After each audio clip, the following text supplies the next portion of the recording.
nhớ rồng bé chụp tìm mong sợ đời mỗi cái chùa nhân đỡ đi xa xong xin lên của xa nó nhân đỡ bé sát cổ tê lúc tết trời nhá là luôn tu lò lò nà không lo thiên chùa lò cu lò lo tua trâu to có lò cu tung đầu tha đê nà thiên đê cứ hạt tiêu lò cu lo những vị linh đỡ to có thứ tu lò su bé chụp tìm mong tê ba tê chế thế bé tê tê tê tê tê trâu đây mới nhá thế to có tu tua trâu nửa bịa ta chỉ ta hiện tại bé tê như tê tử bé giờ cái tim mong lấy dù trâu ở tê hà rộng thế nhớ đầu tê rộng mong lò nữa cũng tàu tua lại trong tù chỉ ta hiện tại sáu là trận tua bé cho tin nên tua thế bé cho tin nên mong là cô trận trâu đây nhá để trong tua lại trong lành thế dưới vị liên đời nhớ đầu tại bé rộng mong hồ tia sẩn trong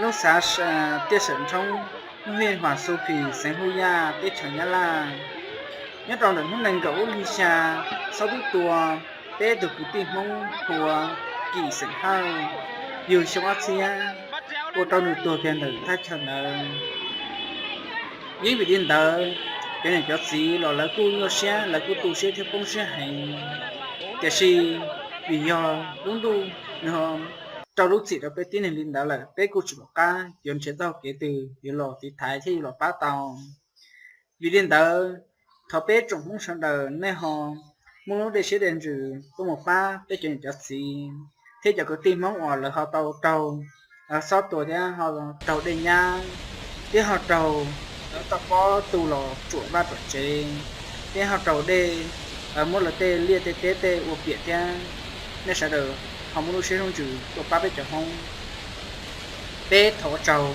cho nên ít trồng không sang đời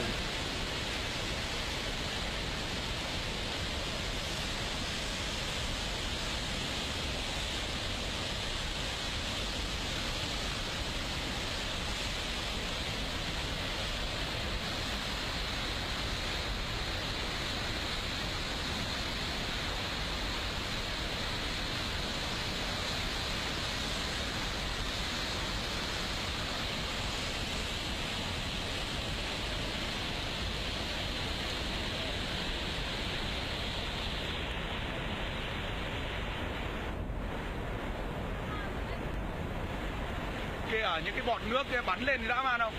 Bụng nước kìa.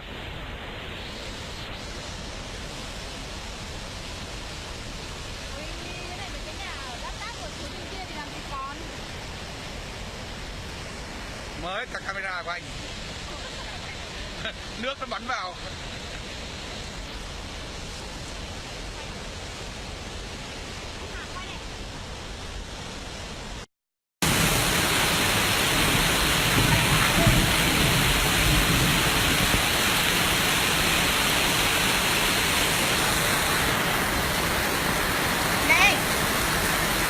Có cái ô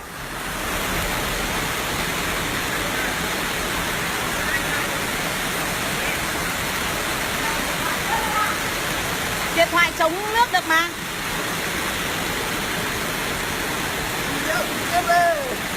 Phát trực tiếp đây.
देखो अभी देखना आए आगे करते हो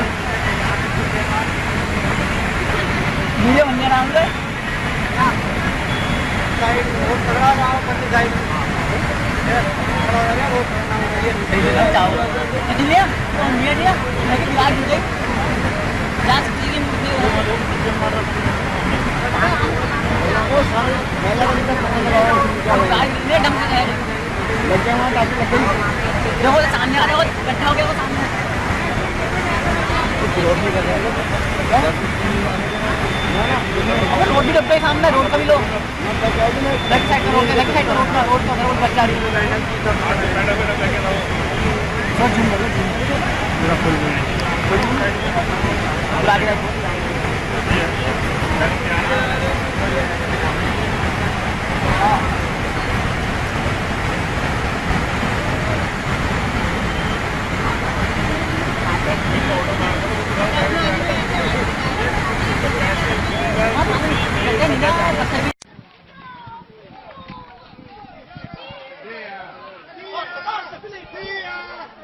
Madonna Santissima! Via, per favore, Patrizia! via! Filippo! Fuori!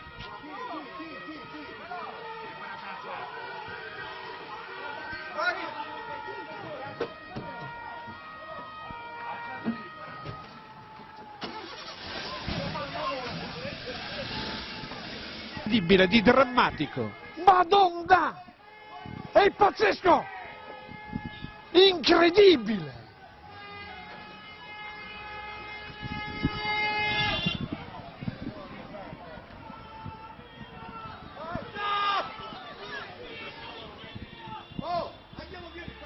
Correte! Correte! Correte! Madonna Santissima! Guarda come si muove! Ma è rimasto qualcuno dentro! Fuori! Alle case! Chi c'è? Chi c'è? Via! Il sindaco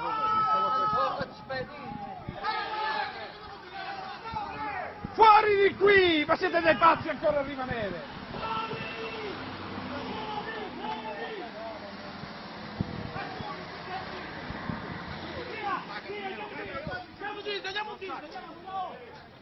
Madonna Santissima! sta cadendo tutto cavolo!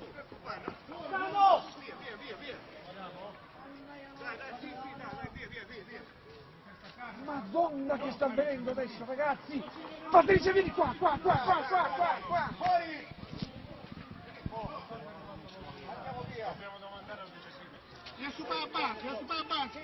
Fate sgomberare dalla zona della banca! Ragazzi! Sgomberate dalla zona della banca!